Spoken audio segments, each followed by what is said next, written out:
Yes guys, for today's video, andito na naman ang inyong discarding nanay. At ayan na nga, gagawin ko na itong sombrero, nakapartner nung recycled gown na ginawa ko. At ang request ni ma'am dito ay katulad din nung ginawa ko nung una.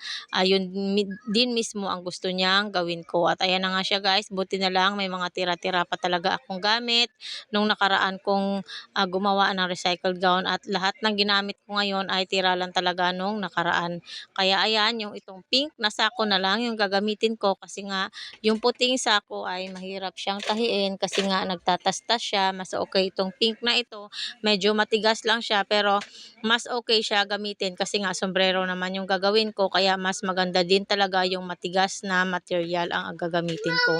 At ayan na nga, ginagawa ko itong eksena na ito sa hapon habang tulog ang aking mga anak kasi nga mahirap gumawa kapag sila ay gising dahil sa mga eksenang ito ay gumagamit ako ng mga